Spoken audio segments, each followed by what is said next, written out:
The Lord be with you. And with your spirit. A reading from the Holy Gospel according to St. Luke. Glory to you, O Lord.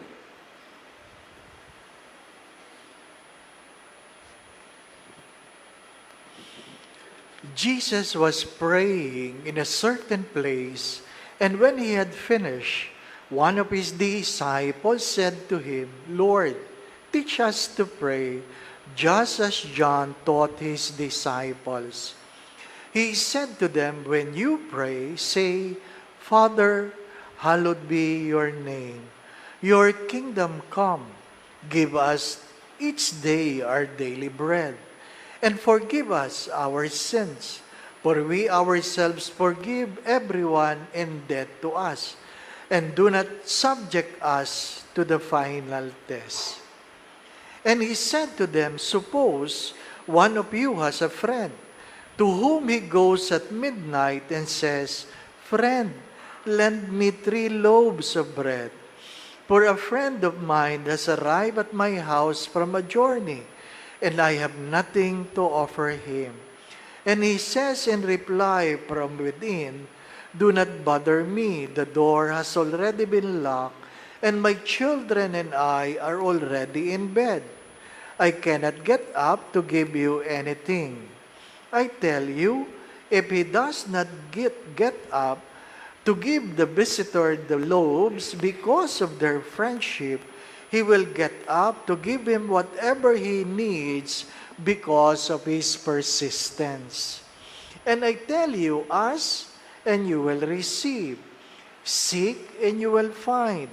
Knock and the door will be open to you.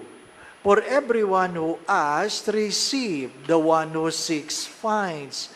And to the one who knocks, the door will be open. What father among you would hand his son a snake when he asks for a fish? Or hand him a scorpion when he asks for an egg? If you then, who are wicked, know how to give good things to your children, how much more will the Father in heaven give the Holy Spirit to those who ask Him?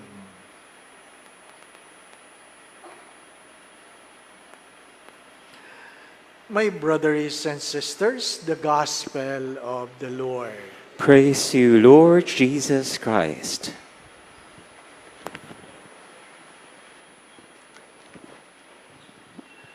Today we are taught what to pray, how to pray. And perhaps it's good to be reminded that prayer has a social dimension. It comes with a social responsibility. That's why when you pray, you do not say, my Father, but our Father.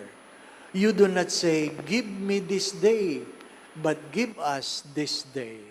You do not say, forgive me of my sins, but forgive us of our sins.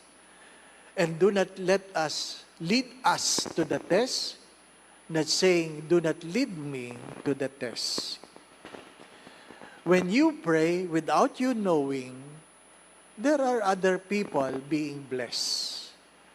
That's why if you are the only one praying in your family, never stop praying.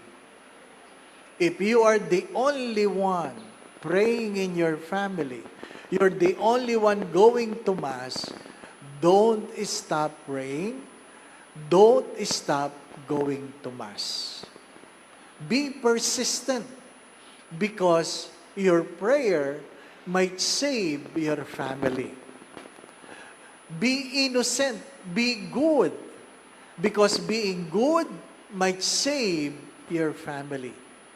Looking at the first reading, because of the 10 innocent, a nation is being spared from the punishment. My dear friends, sometimes we only think of ourselves. Yung mga kabataan, mahilig sa YOLO. YOLO. You only live once. Kaya, kung gumastos, gano'n na lang. Kung umasta, gano'n na lang. Kung kumilos, gano'n na lang. Nakakalimutan mo na kung ano man ang iyong ginagawa ngayon, mayroon niyang kaakibat na kapalit. Every action has a corresponding reaction. As I always say this, you have the freedom to make a choice, but it is not for you to choose the consequences of your actions. Whether you like it or not, many of us are sick because our forefathers are sick. Diabetic ka, kasi ang lolo mo at lola mo, diabetic. Hypertensive ka, kasi ang mga magulang mo, hypertensive. Wala silang perang may pamana, sakit na lang. Di po ba? At gayon din ang iba. Kaya, pag pinagsabihan mo, nagagalit. Bawal sa inyo yan. Ano sagot? Patay kung patay. Di ba, ano? Kung kumain, gano'n na lang. Hindi mo iniisip ang kinabukasan mo at kinabukasan ng ibang tao. Mabuti sana, pag ikaw yung nagkasakit, ang gagastos, ikaw lang. Kung ikaw nagkasakit, ikaw lang ang magdudusa, hindi po ba, ano? At pag ikaw namatay, kusa kang gagapang sa iyong libingan, hindi po ba, ano? Ano kaya't ganon? Kanya-kanyang libing, no? Kanya-kanyang dala ng sarili. Oh, gumagapang na. Oh, di ba? Magtira ka ng lakas para mayroong magtabon, di po ba, no? Mahirap naman, humiga ka lang doon. Di ba? Darating tayo doon. Darating tayo doon. Sometimes we go to Mass not thinking of the person beside us. Binibida ko ito kasi yung aking kapatid nagpadala ng message, nagpadala ng picture. Sabi niya, sa simbahan namin, sa Pilipinas ito ha, sa simbahan namin, pag nangungumunyon ng mga tao, para walang ibang umupo sa upuan nila, iniiwanan nila ang cellphone. Aba, kakaiba. Cellphone, iniiwanan para walang umupo? Di ba? Kinuna niya ng picture, hindi naman mumurahin yung cellphone. Hindi naman 3310. May Samsung, may iPhone. Kakaiba, no? Ha? Pero sa Greenbelt, pinagdadasal ko yon. Kaya natin yon? Ha? Yung pag nangumunyon ka, iwanan mo cellphone mo? Di ba, ano? Dare. Di ba? Ha? Kaya yung iba, pag naggaling sa grocery, pag nangumunyon, bit-bit lahat ng grocery. Bakit? Takot ka eh. Di po ba, no? Yung iba nga, naiwanan lang ang asawa sa upuan, may katabi ng iba. Di ba? What have we become? Nawala ang social dimension ng ating mga buhay panalangin. Ano sabi nila? Pag nag-iwan ka ng cellphone, akala nila answered prayer yan. Di po ba? No? Lord, thank you. Ha? Mga minamahal na mga kapatid, nawala na. Nawala na. Ang alin? Ang moral sa loob ng simbahan. Di ba? Sinasabi ko nga, bakit ba? Kahit sa Greenbelt, ang daming kalat pagkatapos ng misa. Ang daming kalat. Ha? Balat ng kung ano. Diba? Bote ng mineral water, juice. Ano ka? Dito ka nagmerienda? Nanood ka na sine? Maganda yan, minsan nga, ipatutok yung CCTV doon sa kung ano, di ba? Kung diabetic ka, kumain ka bago magsimba. Hindi habang nagsisimba. Hindi po ba, ano? Mga minamahal na mga kapatid, what have we become? What have we become? What is the first reading trying to tell us? If you do good, you will be blessed and other people will be blessed. But if you do bad, other people will suffer. Other people will suffer. Think about this. Is the flood we are experiencing really all about weather? Is the landslide we're experiencing all about weather? Yung bang natuputol ang tulay, weather ba yan? Di ba? Hello. We are experiencing bad things because some people were irresponsible. Either it is a product of corruption, deforestation, illegal quarry, or illegal mining, or permitted mining by a corrupt public officials. Di po ba? Kailan tayo magtitiis? Hanggang kailan? Pwede nating baguhin ang ating bukas. Hello? Pwede nating baguhin ang ating bukas kung kaya nating maging responsable. Sino magtuturo sa pagiging responsable? Mga magulang. Pagalitan mo ang iyong anak, mahilig uminom ng tubig na hindi nagsasalin ng tubig sa pitsil. Diba? Ang daming umiinom. Pagkainom, ibabalik ang pitsil kahit walang laman. At ikaw, uhaw na uhaw ka. Ang abutan mo lang ay malamig na pitsil. At mapapamura ka. Di po ba, ano? Di ba? Nakakainis. Yung ikaw yung susunod sa CR, hindi man lang ng flush, no? Di ba? Ito ang nakakatakot. Sa Pilipinas lang, walang toilet paper ang public CR. Bakit? Inuuwi. Inuuwi. Nakakahiyaman, pero totoo. Di ba ba, ano? Inuuwi. Ang mahirap nun, siraan tiyan mo. Di ba? Pag siraan tiyan mo, naghanap ka lang na CR kung saan ka makaraos. At pag may bakante, upo ka na kagad. Tinitingnan mo ba kung may toilet paper? Hindi. Nailabas mo. Nasabi mo na, salamat sa Diyos. At pagtingin mo, walang toilet paper, Lord. Paano na ako, Lord? Di ba? Yan ang katotohanan. Yan ang katotohanan. Natatawa ka kasi totoo eh. Di po ba, ano? Ilan sa inyo, kung mag-uwi ng napkin galing sa restaurant, para baga, yung buong napkin na uwi mo. Di ba? Damihan mo, damihan mo. Di ba? Nanghingi ka ng toothpick, yung buong lalagyan inuwi mo. Nasaan ang moralidad? Hello? Huwag kayo tawa ng tawa. Lalong-lalo na kung kayo yung guilty. Di po ba, ano? Bato-bato sa langit. Ang tamaan, buti nga. Di po ba, ano? Di ba? Mga minamahal na mga kapatid. Nawala ang moralidad sa buhay panalangin. Think about this, that you are saved because there were 10 innocent people.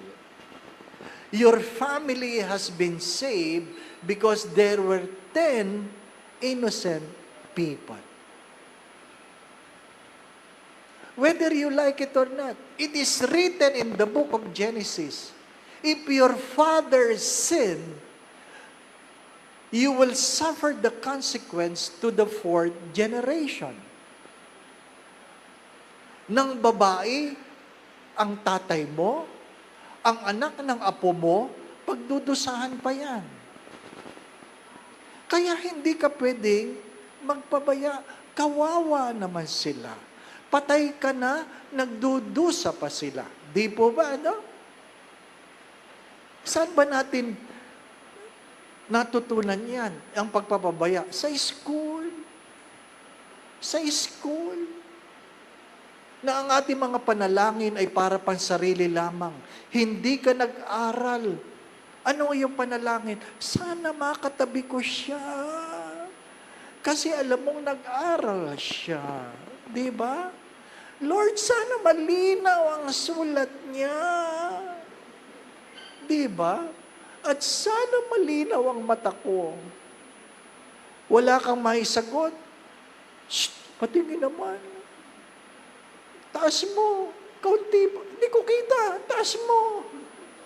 Kukopyahin. Pagkatapos mangopya, sabi mo, tama ba yan? Oh, kapal ng opya na, naghinala pa. Di po ba? No? Ang daming ganyan. Kinopyahan yung katabi sa kanan, sa kaliwa, pati sa harapan. Sinisipa. Uy, patingin, taas mo, taas mo. Di ba?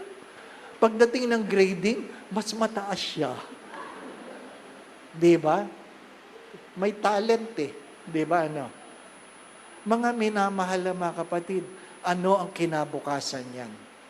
Kayo ang magtanong. Ano ang kinabukasan? Lahat may kinabukasan. Di po ba? Lahat may kinabukasan. Hindi lahat ng masarap, tama. Yung mga may sakit, alam mong bawal yan. At pag ikaw ay pinagbawalan, huwag kang makakatuwiran. Konti lang anak, konti lang. Tama na mama, bawal yan. May gamot naman eh. Di ba na? At pag pinagbawalan, patayin mo na lang ako kung ayaw mo akong pakainin. Di ba? Yan ang sabi ninyo, di ba ba? Ano? Patay kung patay. Di ba? At sisingap-singap ka. Pag may nagsisingap-singap na ganyan sa kamag-anak mo, sabi mo, masarap. Di ba, na? Kami, nakapila kami mga pari. Ang tagal ng isang matandang pari doon sa harapan. At pinapagalitan niyo nagsiserve. Monsignor, ang tagal niyo. Sabi niya, itong kinuha nating caterer, bulok. Sabi, bakit naman? Yung kari-kari walang taba. Di ba, no? Kasi ang sarap daw ng kari-karing pag ginanon mo yung taba, umaalog-alog, no? Yung natutunaw-tunaw ba? Na pag kinain mo, diretso sa dugo, no? Di ba? Monsi, bawal yan. Ano yun pa ang gamot? Ano sabi ko? Ano yun ang kabaong kung walang patay? Di ba, no? Napagalitan ako. Masama ko daw. Di ba, no? Kasi pag tinatama, nagagalit. My dear friends, my brothers and sisters, we don't only pray. Do not forget this. Prayer has a social responsibility, and it comes with a responsibility. Whatever you do today, children, do not be stubborn, because you are being reminded for your future. Ang paalala ng magulang ay para sa kinabukasan mo, hindi para sa kanila. Maiksi lang ang buhay. Kaya, matutong mag-isip sapagkat ang lahat ng ginagawa may kaakibat na bukas. Amen.